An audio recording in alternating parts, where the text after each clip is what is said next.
Bismillahirrahmanirrahim. Assalamualaikum warahmatullahi wabarakatuh. Alhamdulillahirabbil alamin wa bihi nasta'in wa ala umuri dunya waddin. Asyhadu an la ilaha illallah wahdahu la syarikalah wa asyhadu anna Muhammadan abduhu wa rasuluh. Allahumma shalli wa sallim wa barik ala nabiyyina Muhammad wa ala alihi wa sahbihi wa man tabi'ahum bi ihsanin ila yaumiddin. Amma ba'd.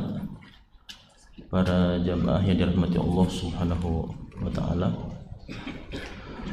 alhamdulillah kita bersyukur pada Allah pada kesempatan malam hari ini Allah memperjumpakan kita semua di dalam majelis ini yang seyogianya sebagaimana biasanya adalah Ustaz kita Ustaz Yusran radhiyallahu taala, namun beliau berhalangan hadir bersama kita semua karena beliau sedang melaksanakan ibadah umroh saat ini. Kita doakan mudah-mudahan umroh beliau diterima di sisi Allah SWT, umratan makbulatan wa sa'yan mashkuran, dan mudah-mudahan beliau segera bisa kembali bersama-sama kita lagi untuk memberikan pelajaran-pelajaran dan faedah-faedah dari agama Allah SWT. Pada malam hari ini jamaah sekalian yang dirahmati Allah SWT, kita akan membahas satu tema yang sedang hangat, meskipun sebenarnya perayaan Maulid juga sedang hangat sekarang ini. Kan tetapi ada yang lebih hangat dari masalah perayaan Maulid yang setiap tahunnya selalu berulang-ulang, dan mungkin ikhwah sekalian sudah bosan juga barangkali mendengarkan persoalan-persoalan yang dibahas di dalamnya.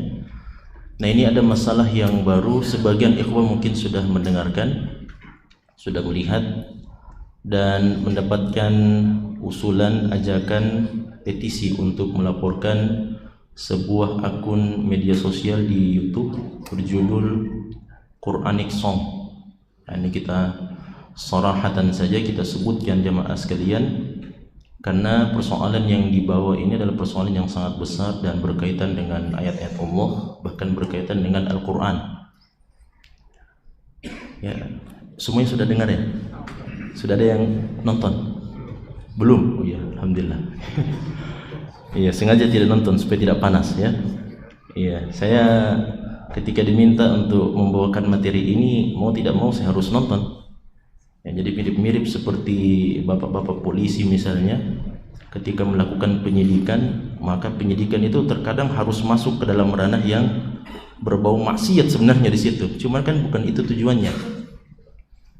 Nah, di situ mungkin bapak polisi menggunakan kaidah al-ghayatu tubarriru al-wasilah. Tujuan itu membolehkan semua jenis wasilah, ya, supaya sampai kepada ghaya itu maka semua daripada alat, cara, metode itu bisa digunakan. Nah, ini nanti kita akan gunakan juga kaidah ini jamaah sekalian dalam menjelaskan persoalan yang akan kita bahas ini.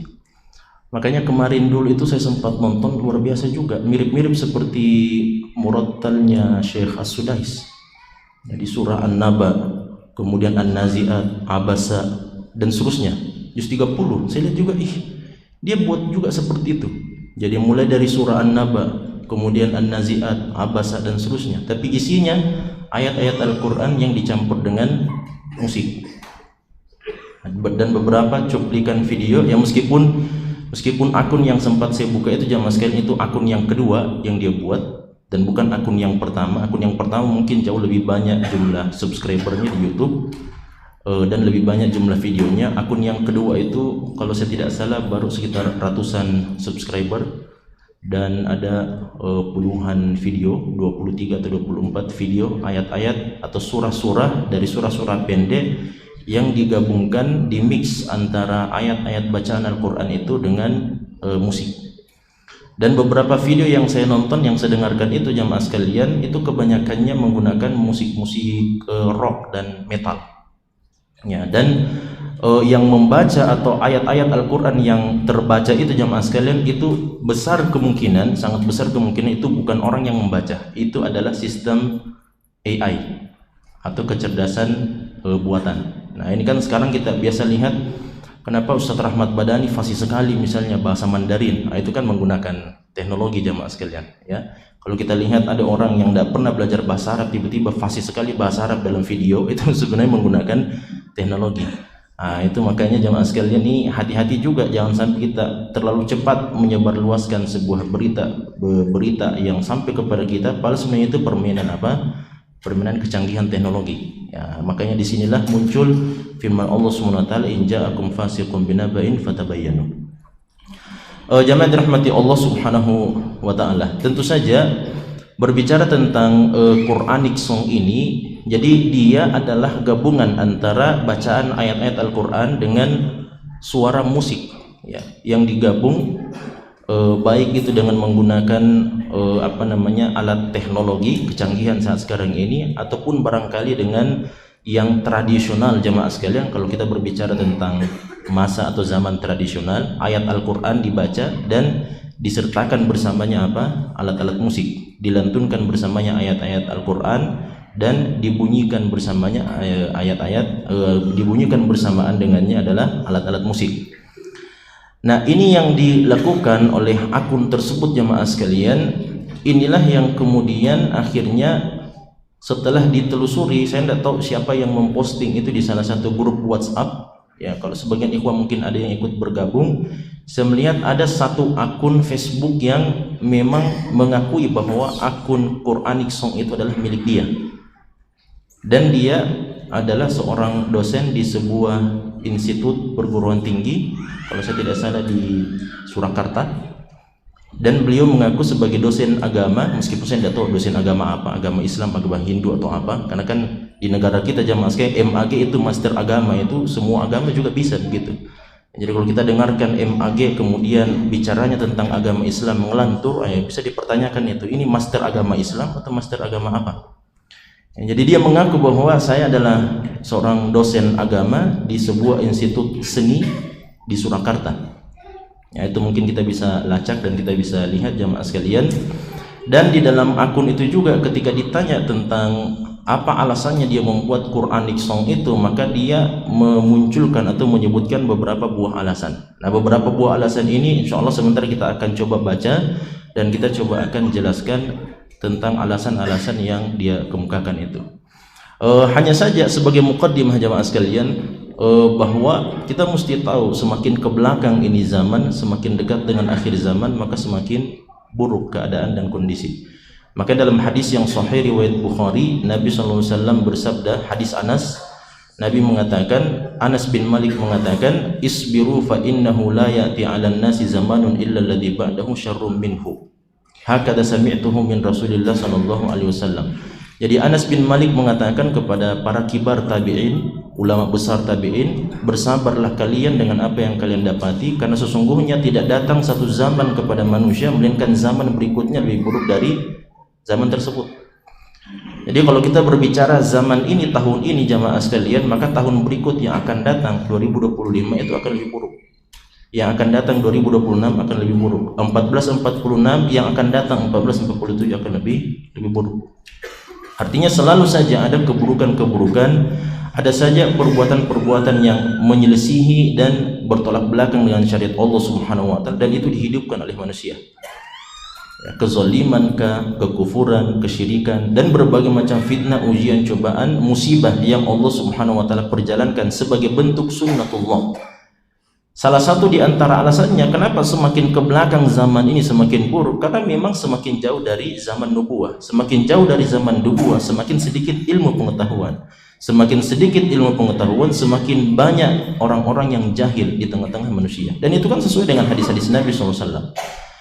Di antara hadis Nabi yang menceritakan tanda-tanda hari kiamat kecil jamaah sekalian adalah an yaqillal ilmu. Ilmu itu semakin sedikit. Ilmu tentang agama Islam semakin sedikit.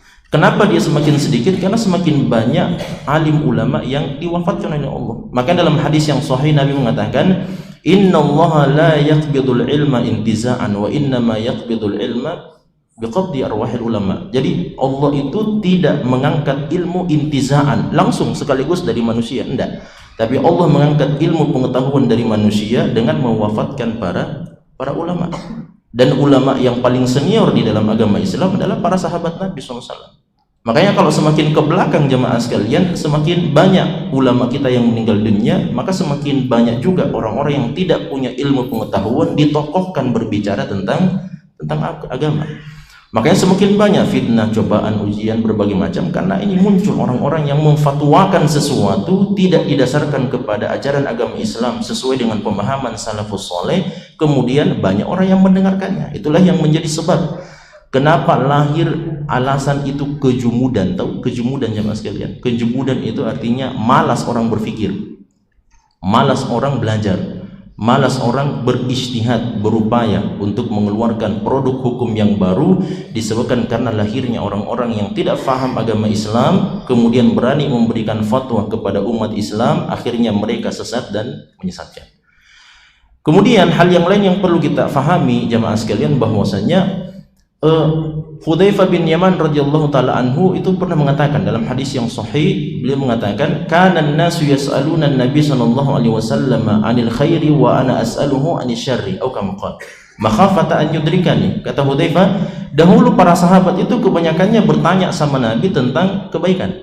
Ya Rasulullah, apa amalan yang paling baik, apa amalan yang paling afdal, apa amalan yang paling cintai oleh Allah? Itu kebaikan semuanya. Tujuannya apa? Supaya sahabat bisa kerjakan kebaikan itu. Tapi Hudzaifah bin Yaman berbeda jamaah sekalian. Hudzaifah bin Yaman justru dia bertanya kepada Rasulullah SAW tentang anisyarri, tentang keburukan. Makhafata an yudrikani. Allahumma shayyiban nafi'an. Ini hujan ya? Hujan ya? Oh, kipas angin. Saya kira hujan. Ya, tapi ya mudah-mudahan. Jadi sampai di mana tadi itu? Jadi perkataan Hudzaifah, beliau mengatakan, saya justru bertanya kepada Nabi tentang keburukan, makhafata an yudrikani. Saya khawatir jangan sampai datang itu keburukan sama saya tidak tahu itu keburukan, kemudian saya kerjakan. Makanya Umar bin Khattab mengatakan, tanda-tanda cikal bakal keruntuhan sebuah generasi di tengah-tengah umat Islam apabila lahir anak-anak di tengah-tengah mereka yang hanya mengetahui kebaikan dan tidak mengetahui keburukan. Lahir di tengah mereka yang orang-orang yang mengetahui keimanan tapi tidak mengetahui apa itu kekufuran. Itu bahaya jamaah sekalian.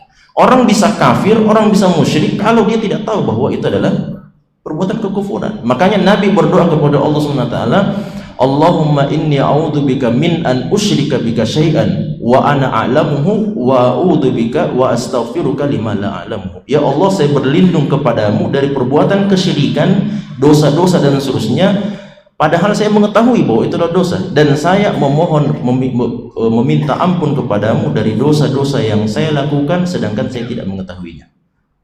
Oleh karena itu jemaah sekalian, kita mesti tahu ini. Jadi bukan cuma kita datang pengajian kemudian mendengarkan tentang keutamaan ilmu, keutamaan berjihad, berjuang, belajar dan sebagainya, kemudian kita tidak mempelajari bentuk-bentuk keburukan. Nah, oleh karena itu ini ada satu, saya berani melabel ini adalah keburukan. Quranic song ini adalah sebuah keburukan, li'annahu jama'a bainad diddaini, karena orang ini telah mengumpulkan dua hal yang bertolak belakang.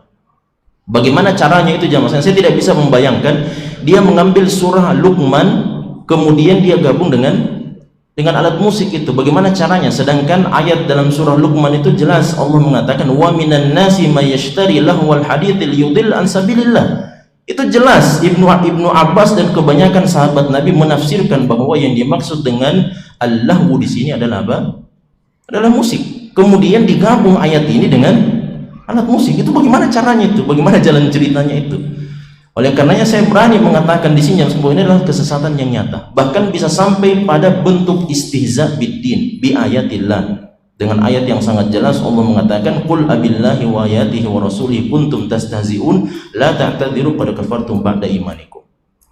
Nah, ini perlu difahami juga jamaah sekalian, bahwa menghukumi perbuatan dengan kekufuran itu bukan berarti menghukumi pelaku perbuatan tersebut. Harus difahami itu ya. Ini kaidah yang terkadang sebagian saudara-saudara kita tidak fahami jamaah sekalian. Jadi kalau dibilang ini perbuatan kekufuran, perbuatan kesyirikan itu bukan berarti siapapun yang melakukan kekufuran dan kesyirikan perbuatan itu berarti serta-merta dihukumi orang yang kafir. Jangan keluar-keluar dari masjid ini kemudian tiba-tiba mengatakan berarti semua orang yang melakukan ini semuanya kafir. Enggak seperti itu. Karena apa? Menyematkan hukum kekufuran kepada orang jamaah sekalian itu membutuhkan apa? Membutuhkan hal yang lebih. Bagaimana caranya? Harus dilihat dulu orang itu apa motivasinya melakukan perbuatan tersebut. Kalau dia tahu hukumnya kemudian dia tetap melakukan, maka itulah baru terjatuh dalam perbuatan kekufuran, maka disematkan kepadanya ismul kafir. Tapi kalau dia tidak tahu, mungkin dia sahibu syubhat, dia punya syubhat misalnya di kepalanya belum hilang, atau dia muawil misalnya, dia punya ayat-ayat Al-Quran, hadis-hadis Nabi SAW, tapi dia salah fahami misalnya, itu kan beda lagi masalahnya. Atau mungkin dia lakukan itu karena ditodongkan di kepalanya senjata misalnya. Ya, saya buat ini Quranic song ini karena di belakang kepala saya ini ada pistol ini, makanya saya lakukan ini. Dan kita tidak tahu jamaah sekalian, makanya mesti difahami, menghukumi perbuatan kekufuran itu bukan menghukumi pelakunya dengan kekafiran. Jelas ya? Nah, ini mesti kita fahami dengan baik. Jamaah yang dirahmati Allah Subhanahu wa taala. Sekarang di sini saya mau membacakan jamaah sekalian teks yang dituliskan oleh bapak tersebut. Ya, orang yang memiliki akun ini dia mengatakan begini. Dan kalau saya lihat-lihat di sini ada 6 poin yang ingin kita sampaikan di sini. Mudah-mudahan waktunya cukup. Beliau mengatakan tertinggalnya peran memajukan peradaban masyarakat dunia di segala bidang ilmu pengetahuan, umat Islam bersegeralah merevolusi konsep dan landasan pijak akal dan hati. Jangan pelihara kejumudan yang sudah menjamur dan berkarat terlalu lama, termasuk di bidang seni. Nah, kemudian dia mengatakan, saya dosen agama di Institut Seni Indonesia dan tesis dan sebentar disertasi saya adalah seni profetik, seni bernilai kenabian. Nah, nanti sebentar kita akan jelaskan jemaah sekalian apa yang disampaikan oleh bapak ini. Kemudian dia bilang lagi, konsep seni profetik sudah saya bukukan, silahkan klik di Google. Tugas saya sebagai dosen usuluddin adalah berpikir dan berijtihad pembaharu, dan saya memilih seni di Islam yang masih ketinggalan jauh dengan yang lain perkembangannya. Intinya, intinya seni dan juga Al-Quran bisa dan hukumnya boleh dikolaborasi. Nah, dia sendiri yang bilang begitu. Makanya lahirlah itu Quranic song, karena dia melihat Al-Quran dengan seni, khususnya dari apa yang dia lakukan itu jamaah sekalian adalah seni apa? Seni musik. Karena kan seni itu macam-macam kan, ada seni sastra, seni rupa, seni musik dan sebagainya, itu macam-macam. Seni yang dia tunjukkan ini adalah seni musik. Nah, makanya itulah yang kita ambil dalam apa yang akan kita jelaskan sebentar. Kemudian dia bilang lagi, tilawatil Quran itu adalah metode melakukan Al-Quran. Nah, tilawatul Quran itu adalah metode melakukan Al-Quran, ya. Kemudian begitupun bila ingin dirimu musik, hukumnya juga mubah. Artinya kalau mau itu digabung antara Al-Quran dengan musik, maka hukumnya juga mubah, boleh. Ini dosen agama ini yang bilang, ya, dosen agama. Kemudian dia bilang lagi, Allah itu maha indah dan cinta keindahan. Wah, Masya Allah, ya, bagus ini. Allah itu maha indah dan cinta keindahan. Allah menciptakan semesta dengan getaran string, dalam kurung teori string. Nanti kita jelaskan itu apa. Artinya nada itu adalah entitas yang universal. Kemudian dia bilang lagi, Nabi Daud juga penyanyi. Nabi Daud itu Nabi Daud alaihissalam. Nabi Daud juga penyanyi, musisi dan perupa. Ya, perupa itu artinya yang menggambar-gambar. Yang disebutkan dalam hadis Nabi SAW, la'anallahul musawwirin. Allah melaknat tukang perupa. Perupa itu yang menggambar-gambar. Ya, menggambar hewan, menggambar manusia dan sebagainya. Nabi Daud juga penyanyi, musisi, perupa, yang mana suaranya yang terindah sepanjang masa. Begitu. Moga paham. Nuwun. Dah Quranic song yang saya buat adalah sinergi agama, seni dan sains. Nah, itu jadi ungkapan yang sampai gini ada panjang, ya, kurang lebih. Kalau kita lihat ada 6 poin di sini jamaah sekalian yang ingin kita sampaikan sehubungan dengan apa yang disampaikan oleh beliau. Yang pertama jamaah sekalian, di sini beliau mengatakan tertinggalnya peran memajukan peradaban masyarakat dunia di segala bidang ilmu pengetahuan, umat Islam bersegeralah merevolusi konsep dan landasan pijak akal dan hati. Di sini saya mau bertanya, Sayangnya tidak ada orangnya di sini. Kalau ada orangnya kita bertanya langsung. Apa maksud Bapak untuk melakukan revolusi konsep dan landasan pijak akal dan hati? Nah, itu kan harus dipertanyakan. Apa maksudnya itu merevolusi? Merevolusi itu artinya memperbaharui, merubah, revolusi. Ya, artinya dia ingin merubah sesuatu yang menjadi konsep dasar dan landasan kita berpijak, baik itu landasan di dalam akal dan di dalam hati kita. Saya berikan garis bawah di sini jamaah sekalian, apakah yang dimaksud dengan landasan pijak akal itu adalah semua bentuk teori yang disebutkan di dalam Al-Quran, dan apakah yang dimaksud dengan landasan pijak hati itu maksudnya adalah keyakinan, i'tiqad? Itu kan tanda tanya besar. Kalau seandainya jawabannya iya jamaah sekalian, itu berarti dia mau merevolusi apa? Al-Quran, agama Islam mau direvolusi. Dia mau merubah ini semua konsep yang kita sudah pahami, dia mau rubah. Karena yang dirubah ini jamaah sekalian adalah apa? Konsep dan pijakan akal dan hati. Bagaimana kita menggunakan akal kita dan bagaimana kita menggunakan hati kita. Nah, oleh karena ini tanda tanya besar jamaah sekalian dengan perkataan yang seperti ini, ungkapan-ungkapan revolusi konsep dan landasan pijak, khususnya apabila dikaitkan dengan agama Islam. Kemudian dia juga mengatakan jangan pelihara kejumudan yang sudah menjamur dan berkarat terlalu lama, termasuk di bidang seni. Nah, di sini kita mesti fahami jamaah sekalian apa itu artinya kejumudan. Kejumudan itu diambil dari bahasa Arab yang berbunyi jamid. Jamid itu artinya sesuatu benda yang padat, benda mati lah, ya. Seperti kertas. Kertas ini dikatakan hadal qirtasu jamid. Kertas ini sesuatu benda yang padat, benda mati, benda yang padat. Nah, ini juga mikrofon juga sama, meja juga sama, dan seterusnya. Ini semuanya benda-benda yang jamadat. Jamadat itu artinya benda-benda mati, benda-benda padat. Nah, makanya dikatakan dia al-fikru al-jamid atau al-jumud fil fikri jamaah sekalian, artinya dia itu berfikirnya sudah mentok istilahnya. Tidak bisa lagi berfikir selanjutnya. Tidak bisa lagi mengembangkan sebuah teori, tidak bisa lagi mengembangkan cara beragama, tidak bisa lagi mengembangkan bentuk-bentuk keagamaan dan seterusnya. Itu namanya jumud. Nah, dan istilah jumud ini bukan istilah yang asing jamaah sekalian. Ini banyak selalu disampaikan, bahkan juga sejak zaman dahulu. Ya, bahkan kalau kita rujuk kepada kitab-kitab ulama kita, disebutkan bahwa fase kejumudan itu jamaah sekalian itu dimulai sejak awal cikal bakalnya itu sejak pada abad ke-10 Masehi. Abad ke-10 Masehi itu kurang lebih sekitar abad ke-4 atau abad ke-5 Hijriah. Jelas ya? Abad ke-4 dan abad ke-5 Hijriah. Sekarang kan kita sudah abad ke-14. Nah, bagaimana itu bentuknya kejumudan jamaah sekalian? Kejumudan itu artinya ketika para ulama dan para pemikir di masa itu sudah tidak bisa lagi mengembangkan sesuatu yang lebih banyak. Mereka hanya mentok pada satu konsep atau beberapa konsep yang telah diajarkan sebelumnya. Nah, apa alasannya jamaah sekalian kenapa muncul dan lahir ini kejumudan? Ada beberapa alasannya. Di antara alasan yang paling santer diinformasikan jamaah sekalian adalah karena munculnya mazhabu al-fiqh. Karena munculnya mazhab al-fiqh. Sehingga kemampuan mereka untuk melahirkan sebuah konsep yang baru itu akhirnya terhenti dengan munculnya apa?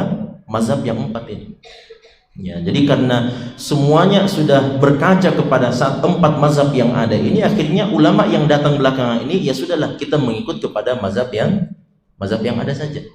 Nah, makanya kan jemaah sekalian ketika lahir 4 mazhab ini, semuanya akhirnya ulama yang datang belakangan kebanyakannya akhirnya berintisab bernisbah, yang menjadi masalah karena apa? Upaya para ulama mazhab tersebut masih tetap ada dilakukan. Makanya jemaah sekalian, ada ulama-ulama Hanafiyah yang datang kemudian mensyarah kitab-kitabnya Imam Abu Hanifah, kitab-kitabnya sahabatnya Imam Abu Hanifah. Kemudian ada ulama Malikiyah yang memberikan khidmat seperti Ibnu Abdul Bar dan ulama yang lain yang mengkhidmat kitab-kitabnya Imam Malik. Ada murid-muridnya Imam Syafi'i, ulama Syafi'i yang memberikan khidmat kepada kitab-kitabnya Imam Syafi'i, Al-Um dan Ar-Risalah dan kitab yang lain. Ada murid-muridnya Imam Ahmad rahimahullah ta'ala dari kalangan ulama Hanabil yang memberikan khidmat. Artinya upaya itu jamaah sekalian dari para ulama-ulama tersebut tetap ada upaya untuk mengembangkan agama ini sesuai dengan konsep yang telah didasarkan atau dibuat oleh para ulama mazhab. Cuman yang menjadi masalah adalah ketika lahir orang-orang yang mentok pada persoalan taklid buta, hanya sekedar mengambil saja apa yang sesuai dengan keinginannya dan tidak mau melihat kepada dalil-dalil yang disebutkan oleh para ulama tersebut. Itu yang menjadi masalah. Makanya Imam Syafi'i mengatakan idza shahhal haditsu fa huwa madhhabi. Kalau hadis itu sahih, maka itulah mazhab saya. Artinya bukan berarti Imam Syafi'i itu tidak tahu hadis, jamaah sekalian. Tidak, Imam Syafi'i juga adalah seorang ulama besar dalam bidang hadis dan sebagainya. Cuman Imam Syafi'i mau mengajarkan kepada kita, kalau kamu ketemu dengan pendapat saya dan ada hadis yang belum saya ketahui sebelumnya dan sampai kepada Anda hadis tersebut dan dia adalah hadis yang sahih diriwayatkan dari Nabi, maka coret, kasih tanda silang itu perkataan saya dan ambil hadisnya Nabi. Itu yang mau diajarkan oleh Imam Syafi'i. Bukan berarti kita mau kemudian membanding-bandingkan antara perkataan Imam Syafi'i dengan hadis Nabi SAW. Dan ini juga mengajarkan kepada kita untuk tidak bertaklid buta. Nah, di antara alasan lahirnya kejumudan juga jamaah sekalian adalah masalah politik. Nah, ini kan semakin ke belakang semakin gonjang-ganjing jamaah sekalian tentang, bukan politik di Indonesia ya, apalagi pilkada, bukan, maksud saya politik di zaman itu, di masa itu ya. Semakin ke belakang semakin jauh dari masa Khulafaur Rasyidin, itu kan semakin banyak pertikaian, permasalahan, pertumpahan darah dan sebagainya. Dan termasuk juga lemahnya kekuatan pemerintahan Islam di masa itu. Apalagi kalau kita berbicara sudah sampai pada masanya Abbasiyah, kemudian sampai masanya pada Turki Utsmani dan sebagainya. Itu kan kekuatan pemerintahan Islam pada saat itu sangat tidak stabil, termasuk juga keamanan yang sangat lemah. Ya. Bisa dibayangkan jamaah sekalian bagaimana itu jadinya para ulama, mereka mau berupaya berijtihad sedangkan keadaan mereka tidak stabil. Tidak bisa jamaah sekalian. Bagaimana saya memikirkan melahirkan produk yang baru kalau seandainya ini keamanan itu tidak stabil. Mereka mau berpikir juga tidak bisa jamaah sekalian. Nah, ini diantara beberapa alasan. Di antara alasan yang lain jamaah sekalian melahirkan kejumudan ini, ulama itu akhirnya mentok pada satu titik dan tidak berupaya mengembangkan ada pengembangan dalam bidang fikih dan sebagainya, karena mereka mengatakan hukum-hukum Islam itu hampir semuanya sudah terkodifikasi. Halal, haram, mubah, makruh, haram. Itu kebanyakannya sudah selesai. Kecuali jamaah sekalian masalah-masalah yang kontemporer. Yang baru terjadi di zaman tersebut tentu saja itu tidak banyak. Namun kebanyakannya itu sudah ada label hukumnya. Ada yang halal, ada yang haram dan sebagainya. Makanya jamaah sekalian ada di antara ulama yang mengatakan bahwa pintu ijtihad itu sudah tertutup. Ada yang mengatakan bahwa pintu ijtihad itu sudah tertutup. Nah, meskipun yang benar dalam masalah ini jamaah sekalian bahwa pintu ijtihad itu masih tetap terbuka sampai dengan akhir zaman, karena ijtihad itu artinya adalah orang yang mengeluarkan seluruh upayanya setelah dia mempelajari agama Islam dengan baik dan benar, dia berupaya untuk melahirkan produk yang baru sesuai dengan pemahaman yang dia ketahui dari syariat Islam. Nah, itu namanya ijtihad jamaah sekalian.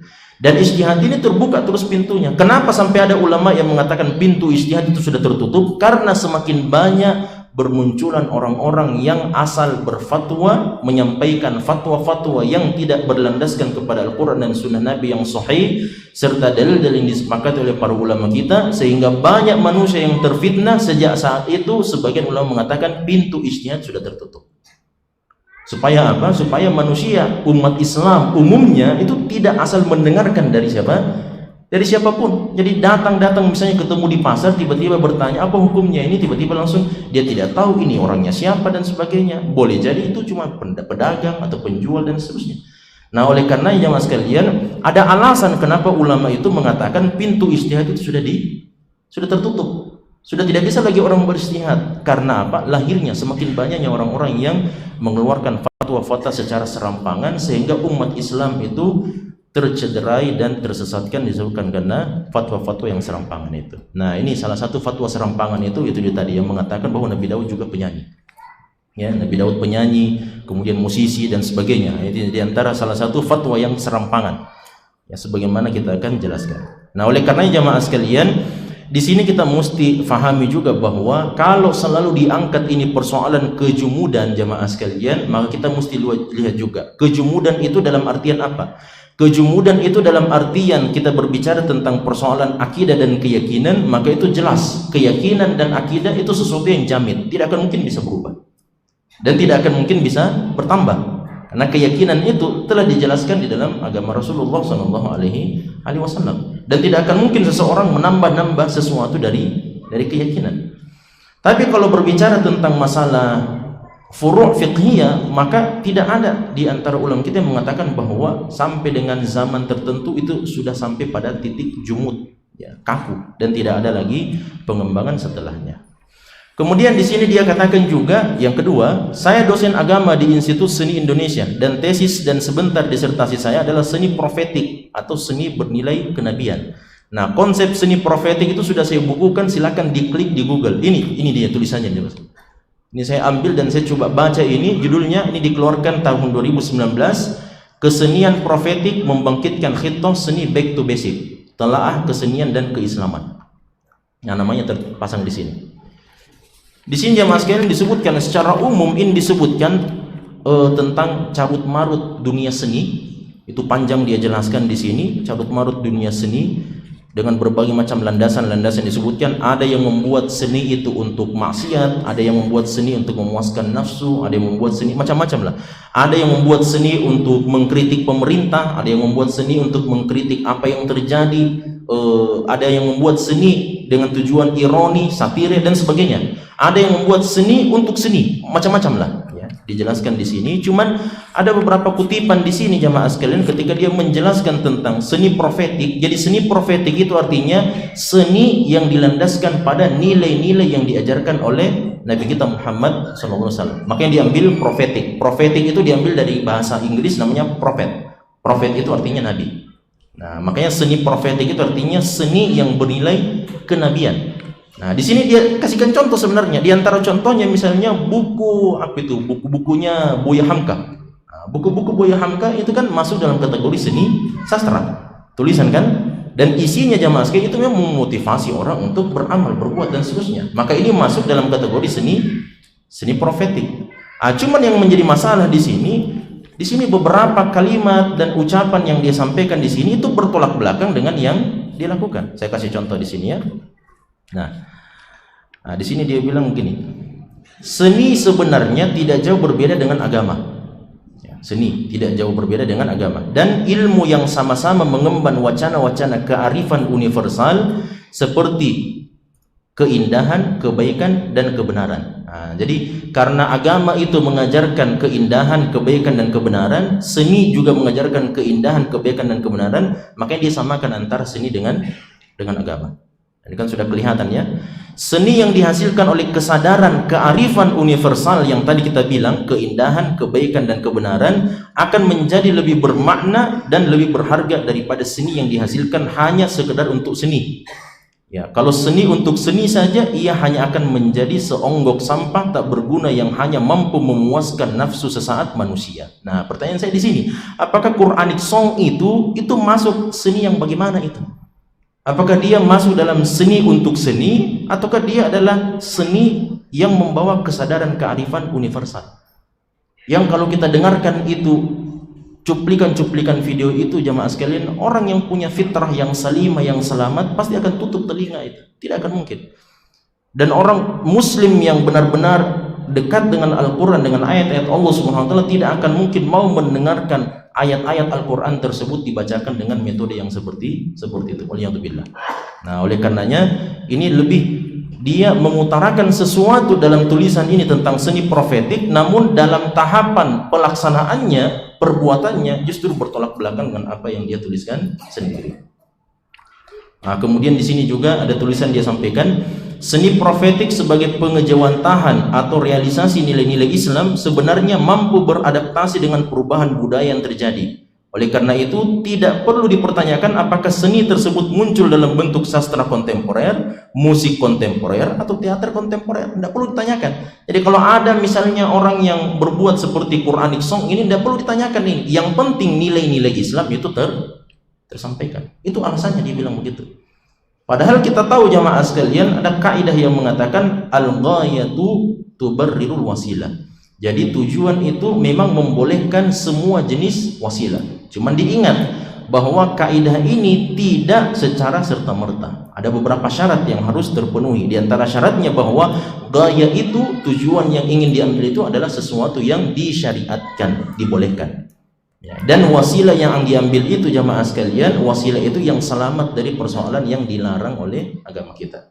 Nah, oleh karenanya kalau kita lihat jamaah sekalian, yang penting itu sampai nilai-nilai Islam meskipun dengan metode yang diharamkan oleh Allah Subhanahu wa taala, tentu ini harus diberikan garis merah. Di sini ada yang menarik juga di sini.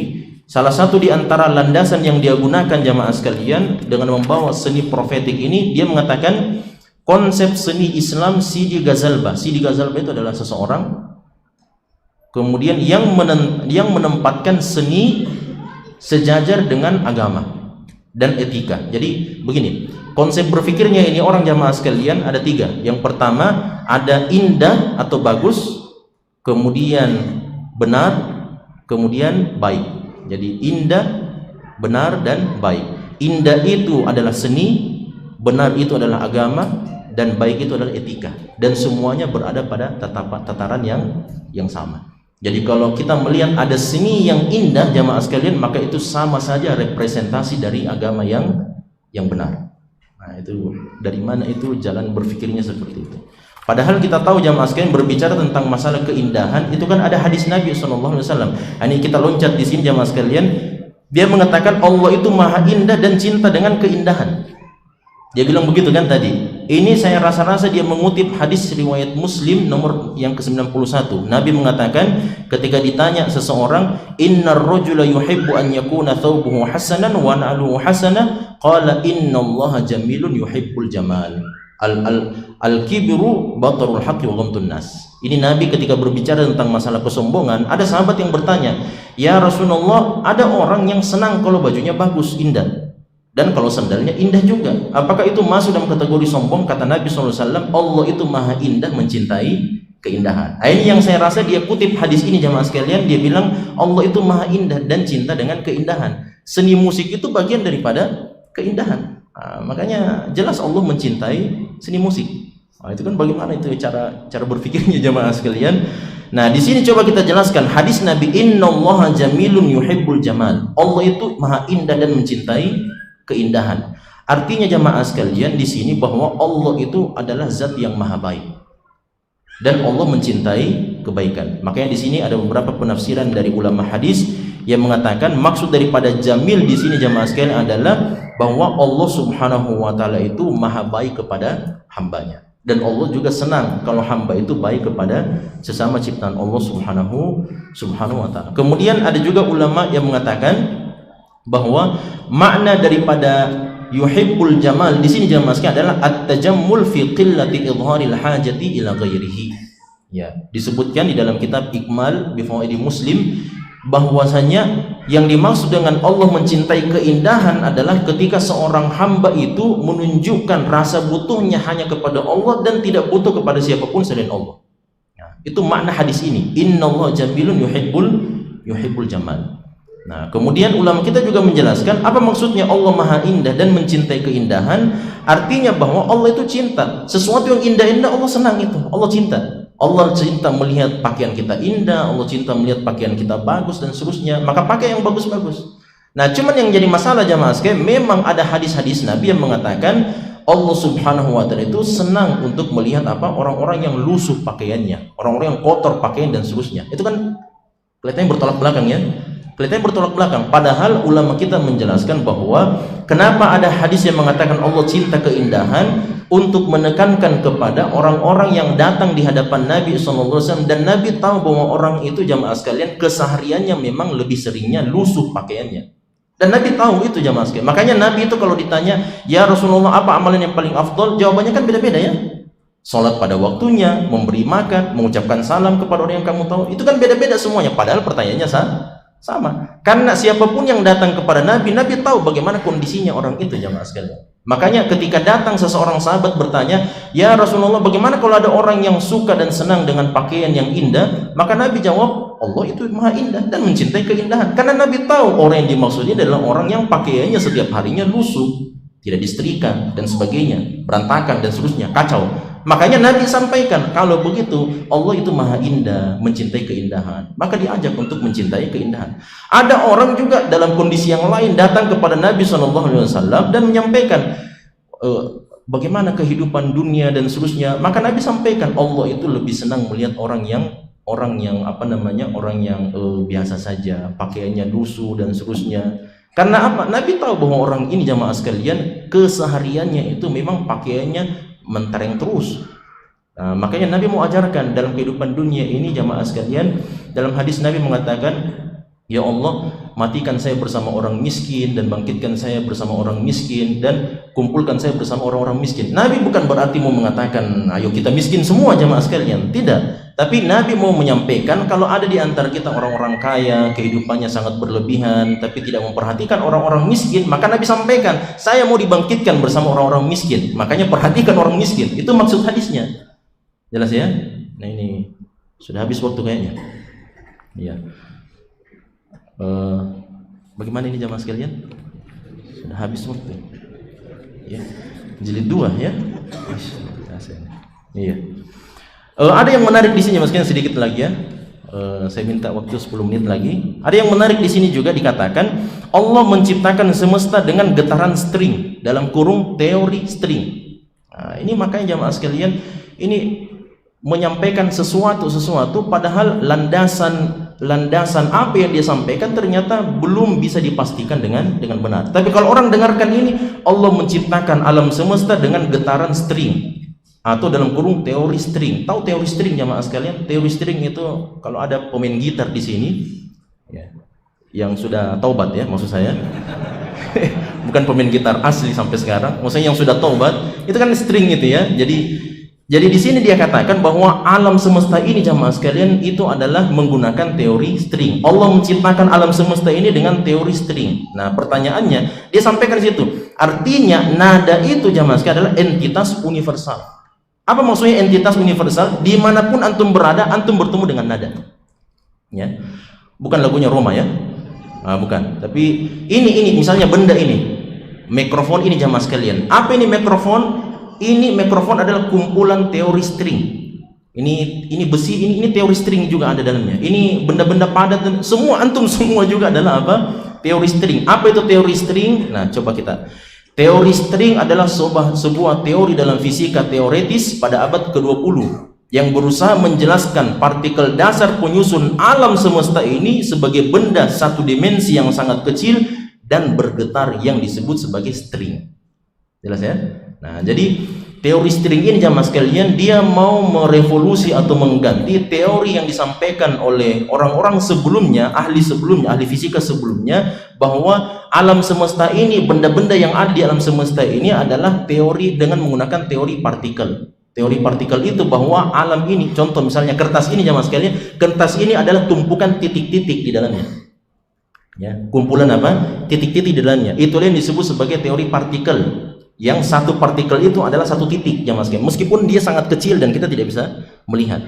Nah, sekarang dia mau rubah jamaah sekalian, dia mau dirubah ini teori titik ini dengan menggunakan teori string, bahwa dalam satu titik itu ada ada tali-tali jamaah sekalian di dalamnya yang itu saling bergetar antara yang satu dengan yang lain. Makanya getaran-getaran itulah yang menghasilkan nada.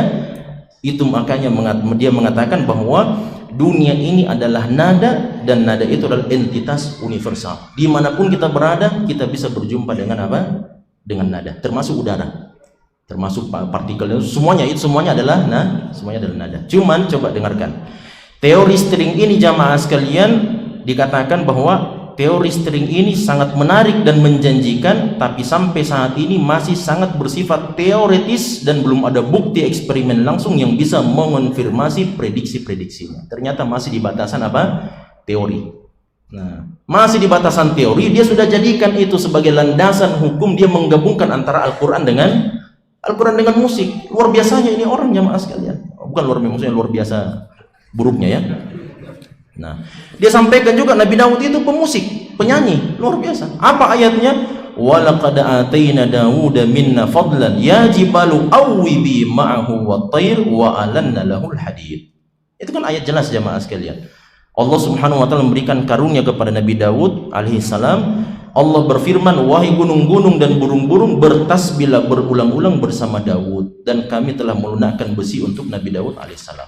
Artinya apa jemaah sekalian? Dia mau menjelaskan bahwa Nabi Daud itu adalah seorang penyanyi. Buktinya apa? Kalau Nabi Daud bersuara, burung-burung dan gunung-gunung dan semuanya berdasarkan ayat ini semuanya ikut bernyanyi bersama Nabi Daud alaihissalam. Dari mana dalilnya? Coba kita lihat dalam tafsir Ibnu Katsir. Kemudian dalam tafsir Ibnu Katsir dan tafsir yang lain jamaah sekalian itu disebutkan bahwasanya makna daripada mengeluarkan suara ya jibalu awwibi ma'ahu wa tayr, itu artinya bahwa Nabi Daud alaihissalam bertasbih kepada Allah Subhanahu wa taala. Kalau Nabi Daud sudah bertasbih, maka semua benda-benda, semua hewan-hewan, burung-burung termasuk gunung-gunung semuanya akan berhenti dari aktivitasnya mendengarkan tasbihnya Nabi Daud, dan Allah perintahkan semua makhluk tersebut untuk ikut bertasbih bersama Nabi Daud alaihissalam. Dan apa maknanya jamaah sekalian bahwa Nabi Daud itu orang yang dikaruniakan suara yang indah, seruling Nabi Daud seperti hadis Bukhari, itu kan ada hadisnya Bukhari ya.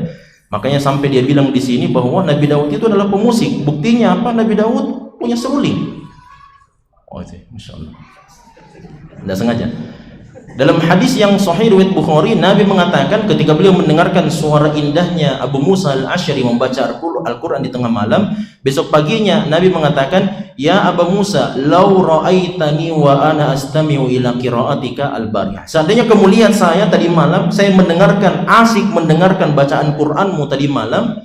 Apa kata Abu Musa al-Asy'ari? Laqad istama'ta ila qira'ati ya Rasulullah. Engkau mendengarkan bacaan saya tadi malam ya Rasulullah. Kata Nabi SAW, iya. Kata Abu Musa, lau alimtu dzalika lahabbartu laka tahbira. Seandainya saya tahu Anda dengarkan, enak mendengarkan bacaan Quran saya ya Rasulullah tadi malam, maka saya tambah keindahan suara saya.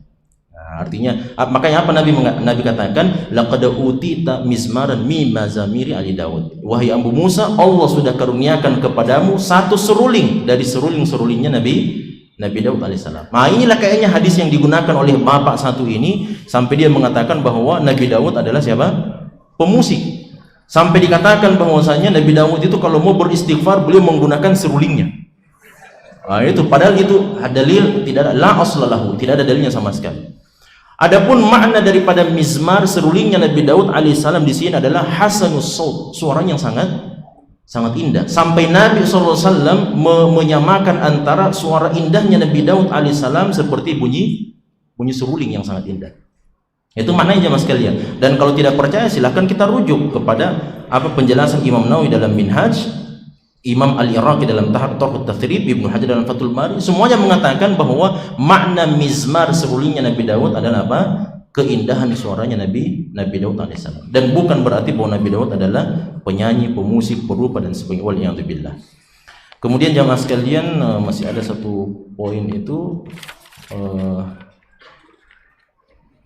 Nah, ini dia. Salah satu di antara alasan yang terakhir, salah satu di antara alasan tadi dia katakan jamaah sekalian, tilawatul Quran itu adalah metode melakukan Al-Quran.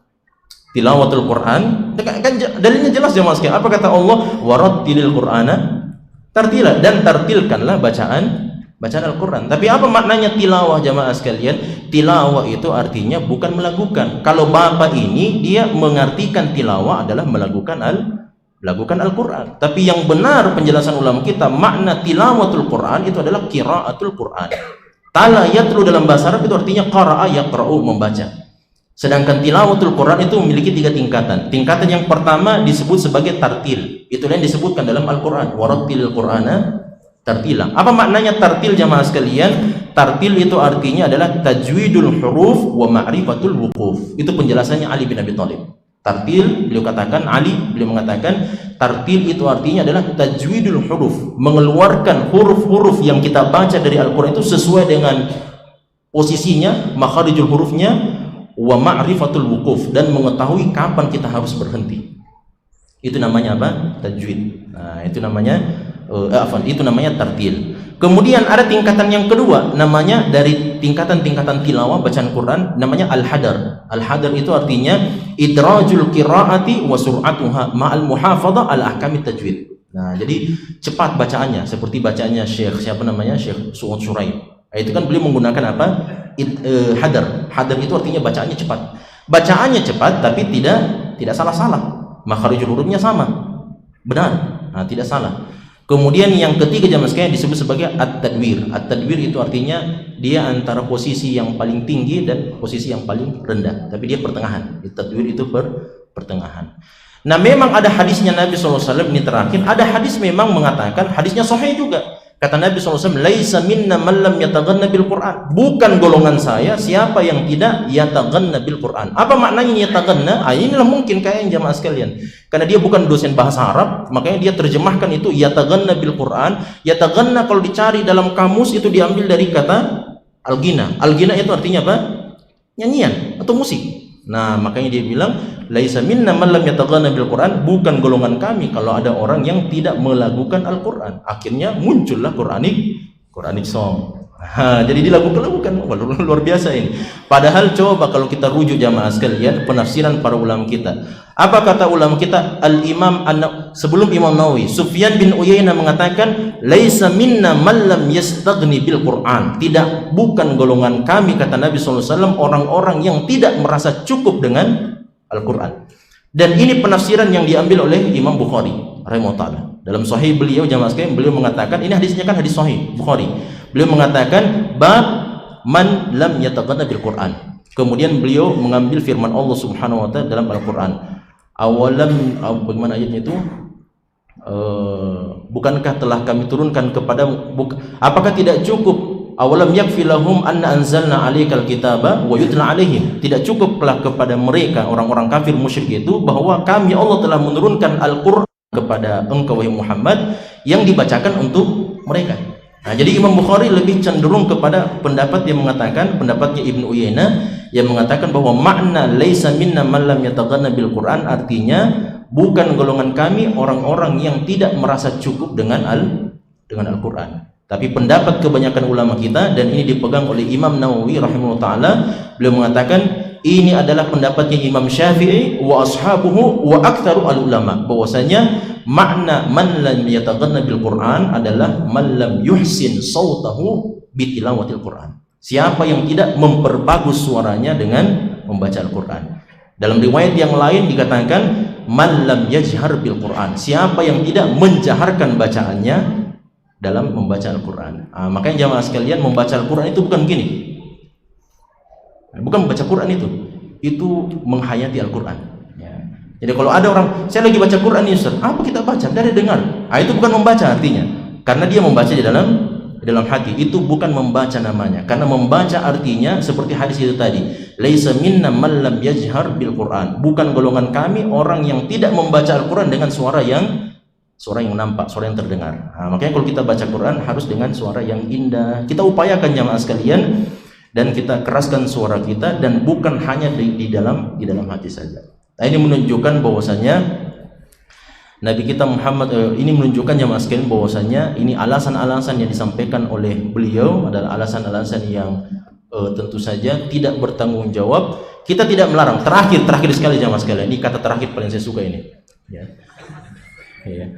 Kita tidak melarang siapapun yang ingin bergerak di dunia seni. Ini bukan berarti kita melarang siapa yang ingin bergerak di dunia seni. Dunia seni itu sangat banyak cabang-cabangnya, bidang-bidangnya dan sebagainya. Kita tidak melarang siapapun yang ingin bergerak di dunia seni, tapi ingat dua hal. Hal yang pertama jamaah sekalian, jangan sampai dengan Anda masuk dalam dunia seni kemudian Anda menghalalkan segala sesuatu yang telah dijelaskan dalam Al-Quran dan hadis Nabi SAW, maka patuhi itu perintah-perintah agama. Kalau agama mengatakan bahwasanya musik itulah sesuatu yang diharamkan dan ijma para ulama kita dari ulama mazhab yang 4, maka patuhi itu aturan. Jelas ya? Nah, ini yang pertama jamaah sekalian. Jadi silahkan jamaah sekalian, ada yang mau bergerak, saya mau bergerak di dunia seni, silahkan, seni sastra, seni ini dan sebagainya, silahkan. Yang penting patuhi itu perintah-perintah agama. Saya mau bergerak di seni rupa, yang mau menggambar-gambar dan sebagainya, silahkan. Anda menggambar-gambar apapun, yang penting Anda menggambar sesuai dengan aturan agama kita. Anda menggambar, jangan menggambar orang-orang yang memiliki apa, atau postur-postur yang memiliki nyawa. Nah, itulah yang disampaikan oleh Nabi SAW. La'anallahul musawwirin. Allah melaknat orang-orang yang menggambar makhluk yang bernyawa. Itu jelas dalil-dalilnya, hadis-hadisnya dari Nabi SAW. Yang kedua jamaah sekalian, kalau Anda bergerak di dunia seni, maka jangan sampai Anda menjadikan dalil-dalil Al-Quran dan hadis-hadis Nabi SAW untuk tunduk dan patuh kepada kemauan dan hawa nafsu sesaat Anda, seperti yang dilakukan oleh orang ini. Karena ingin melegalkan dan mencari-cari alasan dalil jamaah sekalian, akhirnya dia menggunakan ayat-ayat Al-Quran, hadis-hadis Nabi yang telah dijelaskan oleh para ulama kita, ulama salaf, sesuai dengan pemahaman mereka, pemahaman Nabi yang diajarkan oleh beliau, kemudian diselewengkan pemahaman tersebut untuk sesuai dengan hawa nafsu sesaat. Inilah yang kita tidak mau jamaah sekalian, dan mudah-mudahan Allah melindungi kita semuanya dari berbagai macam upaya makar untuk memperburuk citra Islam dan memalingkan semangat kaum muslimin dari ajaran Rasulullah SAW yang sesuai dengan pemahaman salafu hadhihi al-ummah. Ini pelajaran yang kita bisa sampaikan. Mohon maaf kalau terlalu lambat jemaah sekalian. Mudah-mudahan ada manfaat. Subhanakallahumma wa bihamdik, asyhadu an la ilaha illa anta, astaghfiruka wa atubu ilaik. Wa akhiru da'wana alhamdulillahirabbil alamin. Wassalamualaikum warahmatullahi wabarakatuh.